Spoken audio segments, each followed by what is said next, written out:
ngira ngo mpere ku ingingo yo kuvuga ubuhamya Minisitiri Bizimana yatugejejeho. Hari ubundi buhamya burebure burimo amateka akomeye Theoneste namaze kutugezaho. Ibyo twumvise byose bifite aho bishingiye. Ni ukuri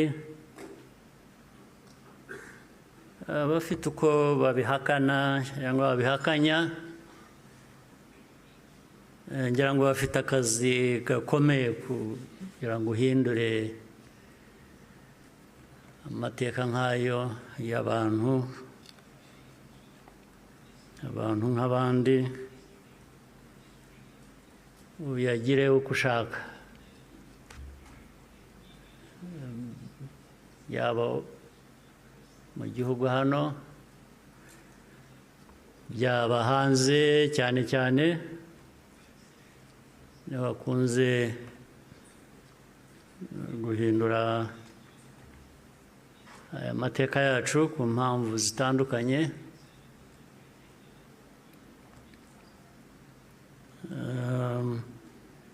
Ibi rero ngira ngo bafite ibyo bazahangana nabyo kugira ngo abantu bahindure amateka nk'aya bayavuga ukundi. Ariko icyo navuga nk'ibyo Theoneste yavuze,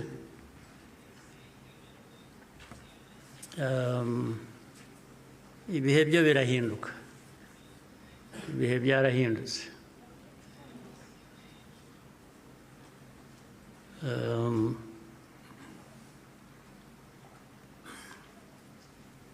Nta uzongera gupfa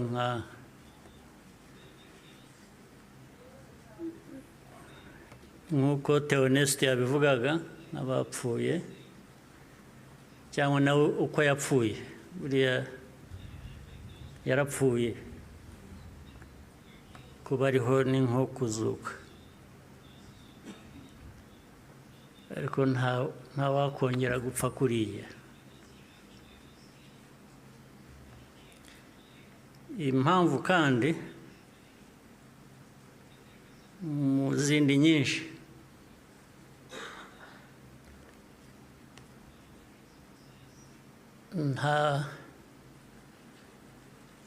ntabwo wakwica umuntu kabiri.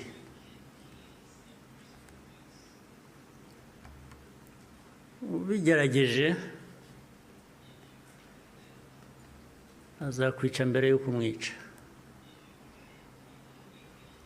Ubwo turi aha mutureba, bamwe bajya bashinyagura bavugira hanze.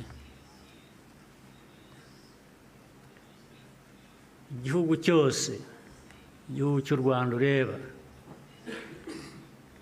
ntabwo gishobora gupfa kabiri.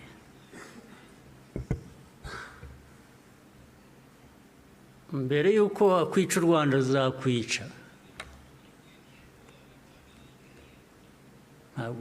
Ntabwo wakwica abantu kabiri, ntibibaho. Tureba aha ntabwo twapfa kabiri. Ari twe bakuru, ari abana bacu, ntawe uzabica kabiri, ntibishoboka, ntabwo byakunda.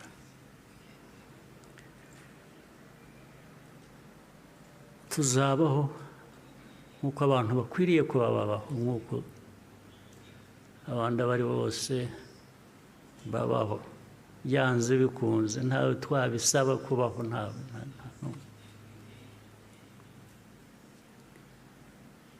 Uko mbivuze uku, hari ababyumva ukundi cyangwa hari abazabisubiramo ukundi, ariko uko mbivuze ni uko nguko aba ariko mu gutwara.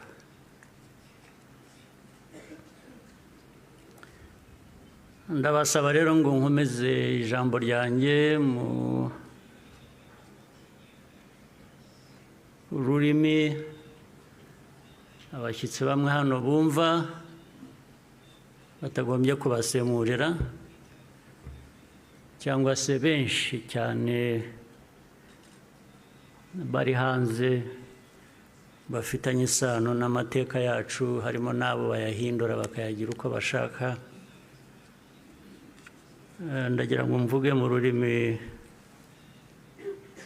bashobora kumva ntawe basemuriye. Muranyihanganira.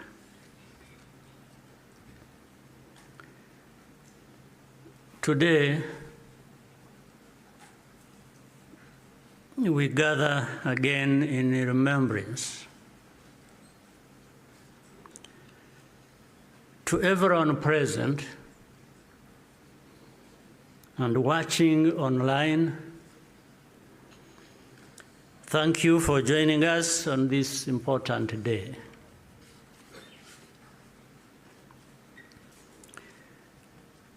We deeply appreciate the friends who join us every year in person or in spirit without fail. I thank the survivor who has just spoken. These testimonies keep memory alive for all of us and for those who will follow us. Kwibuka carries profound meaning for our nation.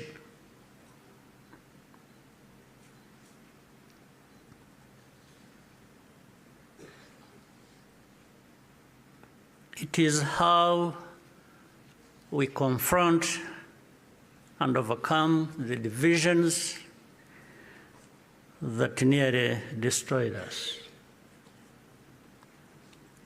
This day empowers us all.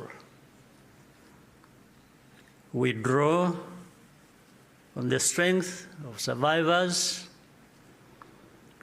who provide the reservoir of humanity that feeds our nation's soul.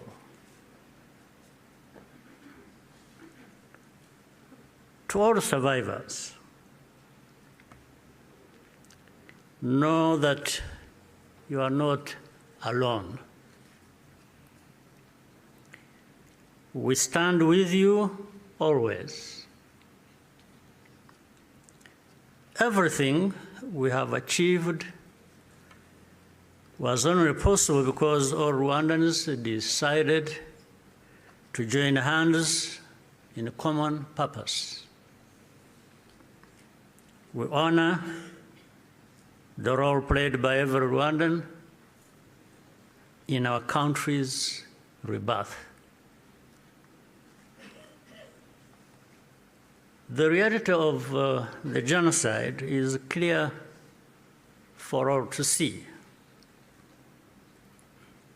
The ringleaders were convicted in international courts with rigorous evidence. The Gacaca process documented the course of the genocide in every single village and neighborhood in Rwanda. Over 50 million handwritten pages were produced during the 10 years of Gacaca. Right here, where we are standing, 250,000 victims of the genocide are laid to rest. And in 2018, the United Nations General Assembly adopted a resolution that called the genocide against the Tutsi by its proper name, with the support of every member state but one.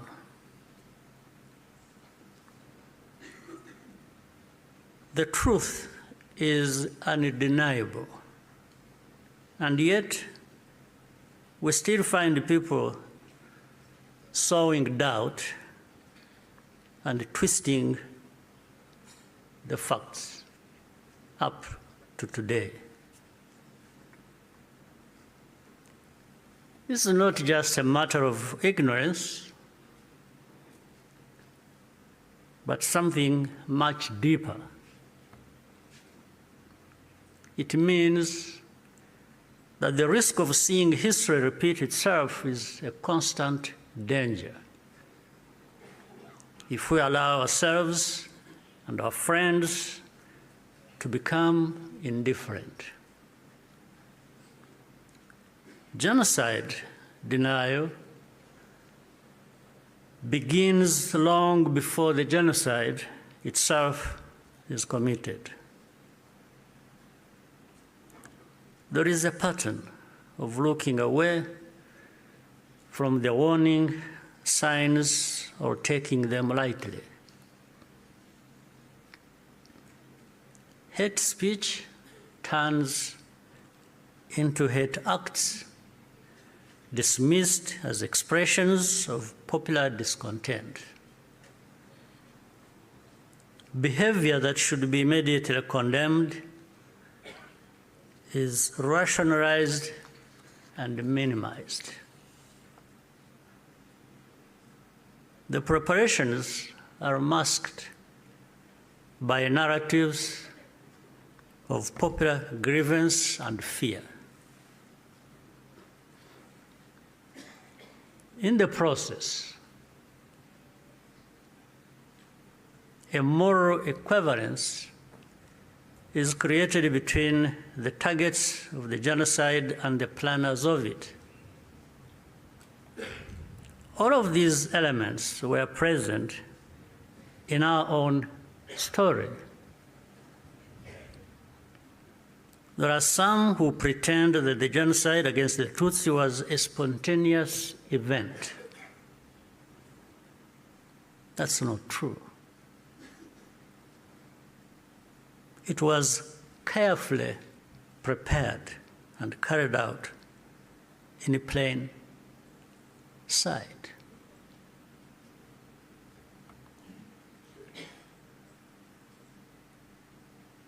Regrettably, some who spoke the truth at the time, and who were even eyewitnesses, later became peddlers of distortion, mainly for political reasons. Militias were openly trained and indoctrinated in hate. Weapons were imported in large quantities, and Rwandans who opposed it were threatened or killed. Before 1994, communities were subjected to waves of smaller massacres meant to normalize the killing and also to measure the reaction of the wider world. And with only a few heroic exceptions, the world was unconcerned until it was too late. In the early 1960s, after countless Tutsis were killed or forced into exile, international voices such as Bertrand Russell to name just one, described it as systematic extermination. The pattern continued in the 1980s and early 1990s. When Tutsi communities such as the Bagogwe in the northwest were targeted in organized attacks,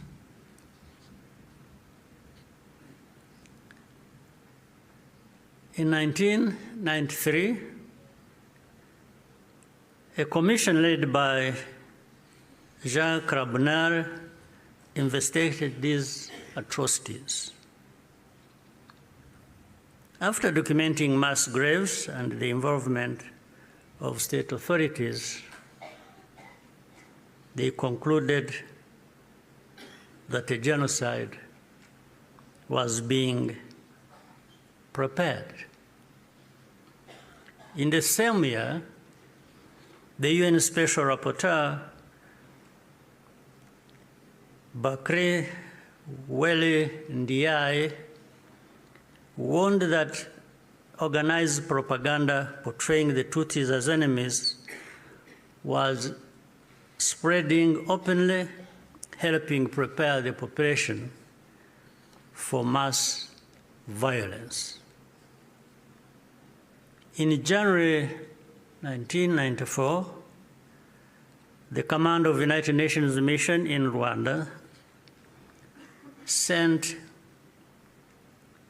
a fax back to headquarters in New York with detailed intelligence that in Interahamwe were stockpiling weapons and compiling lists of Tutsis to be killed.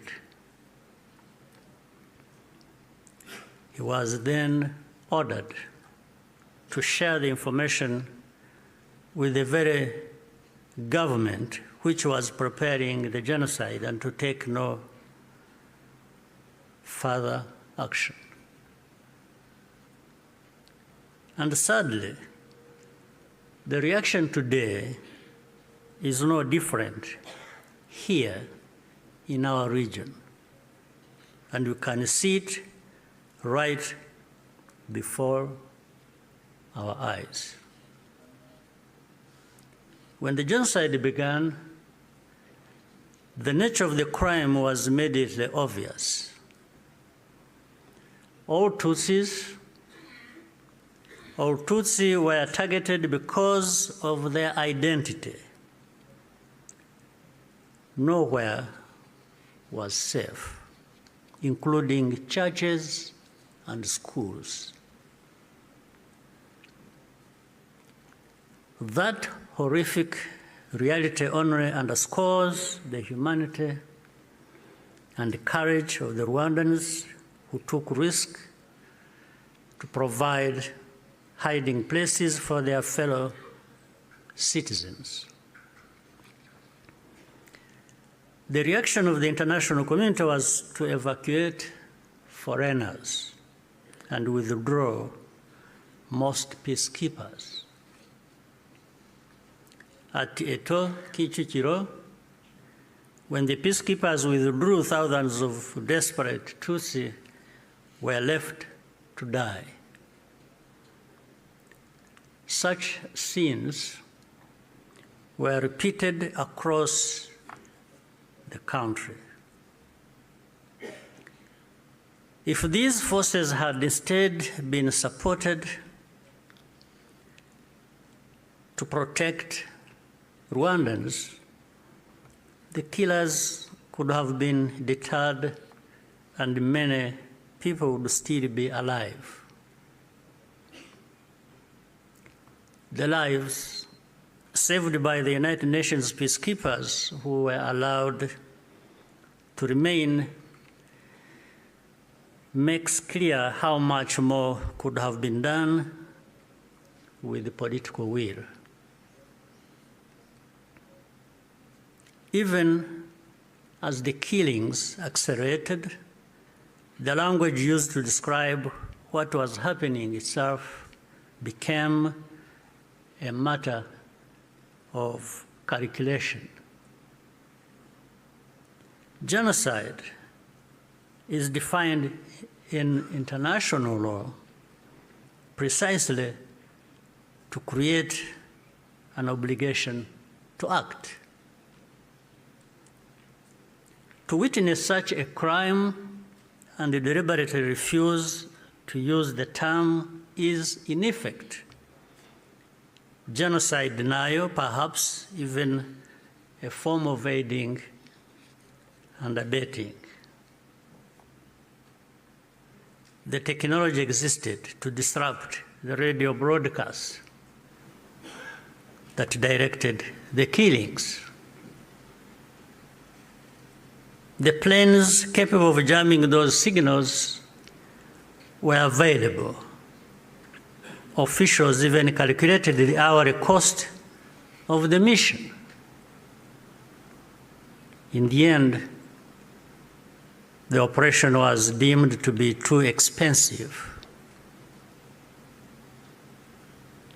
and potentially also a violation of Rwanda's sovereignty. So the cost was more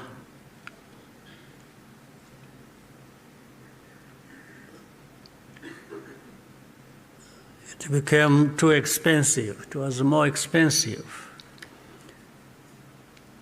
especially when in their minds, those lives are really worthless. So our lives were worth nothing. That's fine. For Rwandans, the lessons have been brutal.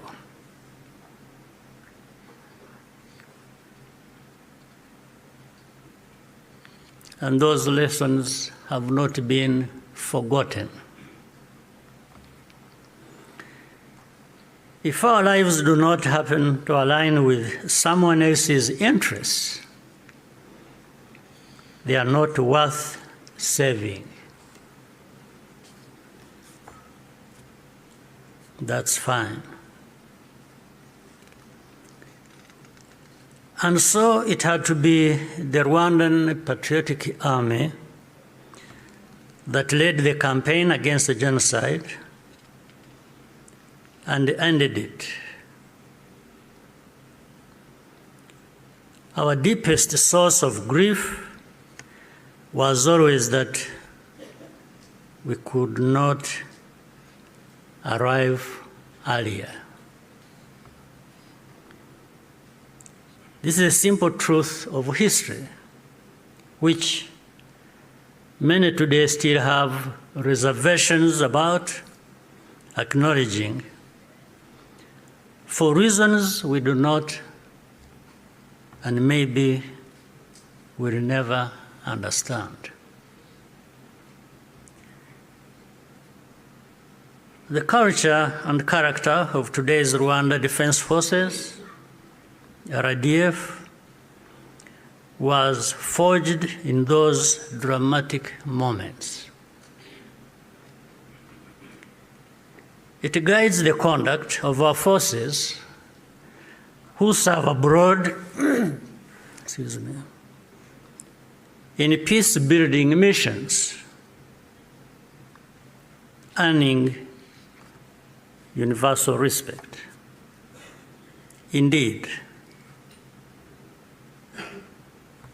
no sanctions or insult from outside can ever tarnish the honor and integrity of Rwanda's defense and security forces, who are among the finest that can be found anywhere.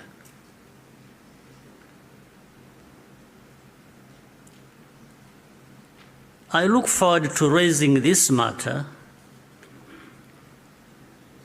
of sanctions at the highest level to understand the basis for such an injustice.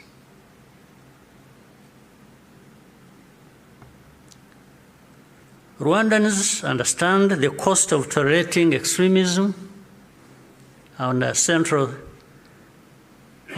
security principle is to put the protection of civilians first. After the genocide, Rwandans chose to rebuild our country together. With that came a promise to never let the politics of genocide take root ever again. I tell you, genocide cannot happen here again.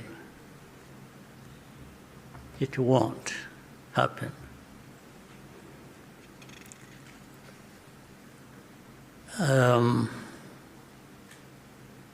Even with those noises you hear in the region of people gathering from Europe, from wherever, and meeting in Kinshasa and bringing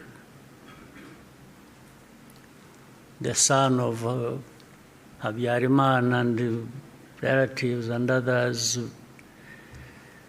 from wherever and gathering. All of that is just noise. It cannot amount to anything that will happen here of that kind again. It cannot happen. And I'm saying this not just as a person. And I'm just saying it because I know every Rwandan, young and old, is as determined and is saying so, like I'm saying now to you.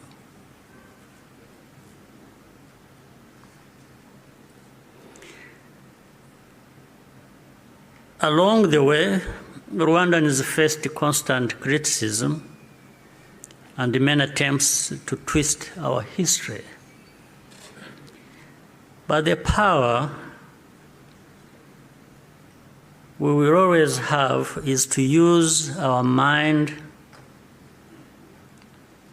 to see the truth, and our voices to speak up when something is not right. You can never silence us in whatever form. We must be clear about the dangers that remain. When the genocidal government collapsed in July 1994, the soldiers and the militia fled across the border into DRC, forcing millions of civilians along with them. Inside the camps, they organized into what is now known as FDLR and launched a sustained cross-border insurgency against Rwanda, claiming tens of thousands more lives.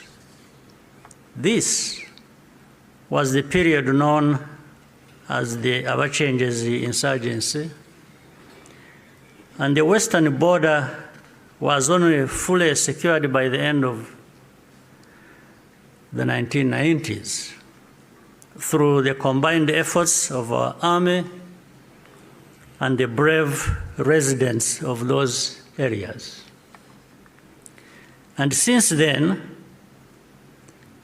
our defensive measures have been aimed at ensuring that such attacks can never again be made across our borders.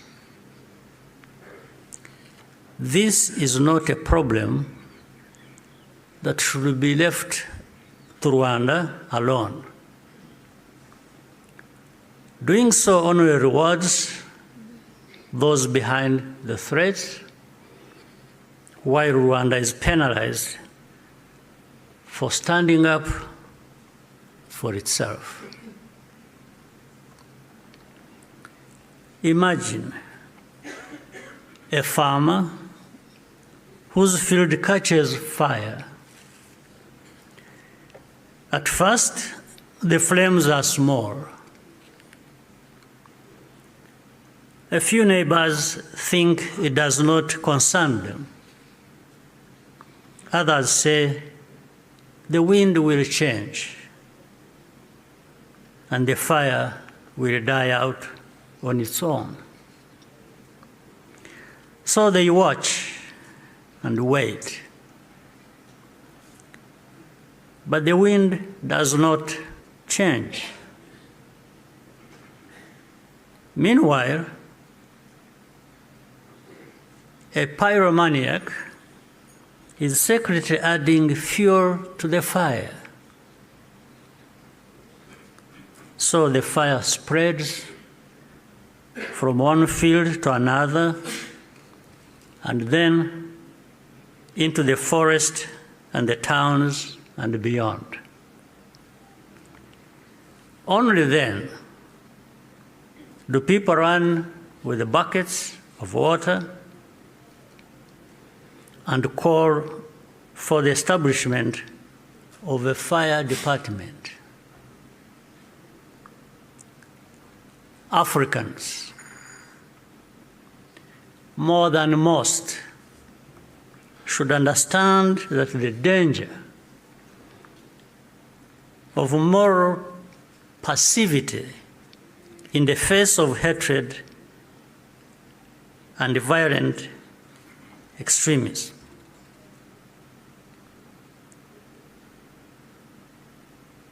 We should understand that danger, especially in the face of hatred and violent extremism. Africans, more than most, we must be reminded by all this history. Today, our continent accounts for the majority of the world's active conflicts. In 1994, Africa's collective institutions also failed to respond. I say this because the call for African sovereignty, legitimate and necessary as it is, must also mean that African institutions act decisively when Africans are at risk. Bad actors must not be allowed to hide behind the principle of sovereignty, to evade responsibility for abuses or deny citizens their rights. We cannot afford to repeat the mistakes of the past. Genocide ideology is still spreading in our region. Left unchecked, it has the power to take us all backwards again. There are those who claim that Rwanda